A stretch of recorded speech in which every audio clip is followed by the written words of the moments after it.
नमस्कार साथियों, मैं आपका एडवोकेट दीपक आज आपके YouTube चैनल एडवोकेट दीपक ऑफिशियल पे चैनल पर एक बार फिर से एक बहुत ही खास वीडियो लेके आया हूं।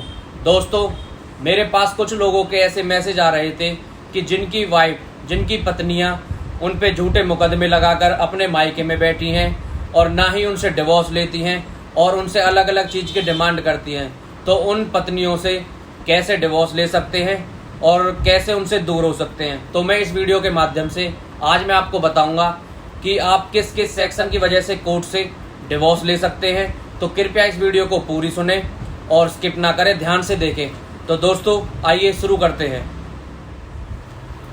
दोस्तों, बहुत बार ऐसा देखा गया है कि शादी के कुछ समय बाद पति पत्नी में थोड़े बहुत मतभेद या डिफरेंस ऑफ ओपिनियन आ जाते हैं, लेकिन कई बार बात इतनी आगे बढ़ जाती है कि दोनों एक दूसरे के साथ रहना मुश्किल हो जाता है और दोनों एक दूसरे से अलग रहने का फैसला ले लेते हैं। फिर बात आती है तलाक पर। जब पति अपनी पत्नी से तलाक मांगता है, या तो वो अपनी सहमति से मान जाती है और दोनों मिलजुल कर section 13B of Hindu marriage act के तहत मिलजुल कर एक दूसरे से तलाक ले लेते हैं, या फिर पत्नी अपने पति को मजा चखाने के लिए तलाक के लिए नहीं मानती है। तो इस केस में बात आती है कि पति ऐसा क्या करे जिससे उसे अपनी पत्नी से फटाफट तलाक मिल जाए। यही मैं आपको इस वीडियो में बताता हूँ। दोस्तों, जब भी पति पत्नी में मनमुटाव हो जाता है तो अक्सर देखा गया है कि पत्नी अपने मायके चली जाती है और अपने पति को अकेला छोड़ देती है। ऐसे में आपको लगता है कि आपका रिश्ता अब सुधारा नहीं जा सकता और आप एज ए हस्बैंड अपनी पत्नी से तलाक चाहते हो, तो सबसे पहले आपको अपनी फैमिली पंचायत बुलानी चाहिए, जिसमें आपकी पत्नी भी शामिल हो और आपको अपनी पत्नी को राजी करना चाहिए डिवोर्स बाय म्यूचुअल कंसेंट, यानी आपसी सहमति से तलाक के लिए, जो कि section 13B of Hindu marriage act 1955 के तहत आता है। एज ए हस्बैंड आपका फ़ायदा इसी में है, क्योंकि भारत देश के मैक्सिमम कानून प्रावधान लड़की के हक में हैं और लड़के के खिलाफ हैं। जी हाँ दोस्तों, यह एक सैड रियलिटी है। अब बात करते हैं, यदि आपकी पत्नी आपसी सहमति से डिवोर्स के लिए नहीं मान रही हो और आपसे नाजायज डिमांड कर रही हो और हस्बैंड के पास वाइफ के अगेंस्ट में सेक्शन 13 का एक भी ग्राउंड ना हो। दोस्तों, वीडियो लंबी ना हो जाए, इसलिए सेक्शन 13 के 11 ग्राउंड की वीडियो मैं अलग से बना दूंगा। आप उसे देख कर समझ सकते हो कि कौन कौन से 11 ग्राउंड आते हैं सेक्शन 13 में।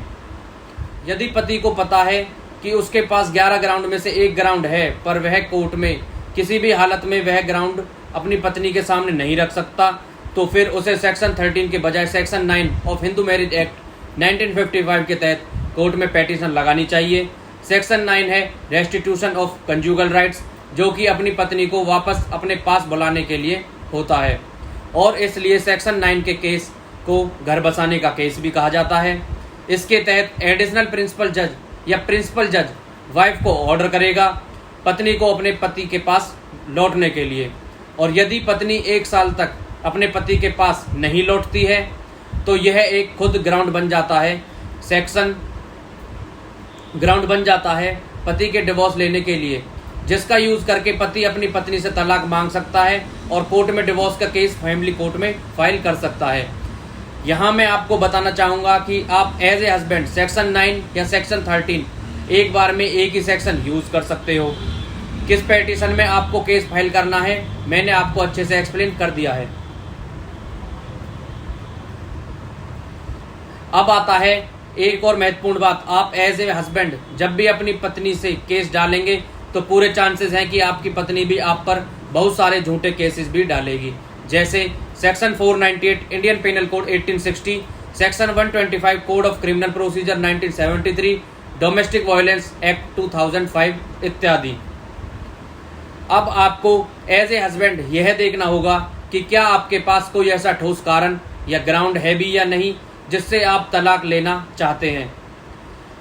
तलाक मांगने के कारण सेक्शन 13 में तो दिए ही हैं, लेकिन समय समय पर सुप्रीम कोर्ट्स और वेरियस हाई कोर्ट्स ने अपनी जजमेंट में हमें कुछ और ही कारण भी बताए हैं जिन्हें हस्बैंड अपनी वाइफ से कानूनी रूप से तलाक लेने के लिए एलिजिबल हो जाता है। इसी प्रकार से सुप्रीम कोर्ट्स और वेरियस कोर्ट्स के फैसले कानून बन जाते हैं। वो कौन कौन से कारण हैं मैं आपको आज बताता हूँ। यदि आपकी पत्नी बिना किसी ठोस कारण के आपको छोड़कर मायके चली गई हो, ये भी एक अच्छा ग्राउंड बन जाता है डिवोर्स का। और इसी के बाद यदि आपकी पत्नी आपके माता पिता से अलग करती हो या आप अपने सास ससुर के साथ ना रहना चाहती हो। जी हाँ दोस्तों, यह चीज़ हस्बैंड के लिए एक मेंटल क्रूएलिटी बन जाती है, जो कि क्रूएलिटी एक वैलिड रीज़न है, आप अपनी पत्नी से तलाक ले सकते हो। और इसके बाद है, यदि आपकी पत्नी का कैरेक्टर लूज हो या उसके किसी के साथ अवैध संबंध हो तो भी उसे तलाक ले सकते हो। मैं आपको बताना चाहूँगा कि इसे एडल्ट्री कहा जाता है। यह चीज़ पहले सेक्शन 497 इंडियन पेनल कोड 1860 के तहत एक क्राइम था। इस सेक्शन के तहत पत्नी के साथ अवैध संबंध बनाने वाले व्यक्ति को मैक्सिमम 5 साल तक की जेल की सज़ा मिलती थी। लेकिन सितंबर 2018 में इंडियन के सुप्रीम कोर्ट ने Joseph Shine versus union of Indian में अपना ऐतिहासिक फैसला सुनाया और इस सेक्शन को कोर्ट में डिक्रिमिनलाइज कर दिया। इस फैसले के बाद एडल्ट्री एक क्राइम नहीं रहा, पर यह पहले की तरह ही एक वैध कारण है अपनी पत्नी से डिवोर्स लेने का। जी हाँ दोस्तों, आप इसे यूज़ करके भी अपनी पत्नी से डिवोर्स ले सकते हैं।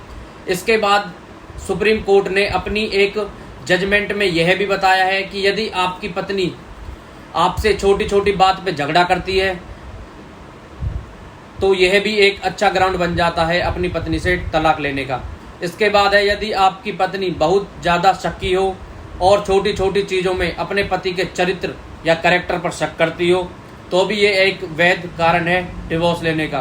तो दोस्तों, ये थे ज़रूरी कारण और कुछ लॉ जिसके माध्यम से आप अपनी पत्नी से डिवोर्स ले सकते हैं। और आई होप आपको ये जानकारी अच्छी लगी होगी, जो कि आप कमेंट करके ज़रूर बताएं। और ऐसे इंपॉर्टेंट लॉ जानने के लिए आप अपने एडवोकेट दीपक ऑफिशियल पेज को फॉलो कर लें, सब्सक्राइब कर लें और ऐसे वीडियो को शेयर करते रहें। कुछ भी पूछना हो तो मुझे कमेंट करके ज़रूर बताएं। इसी के साथ आज के लिए नमस्कार साथियों। जय हिंद, जय भारत।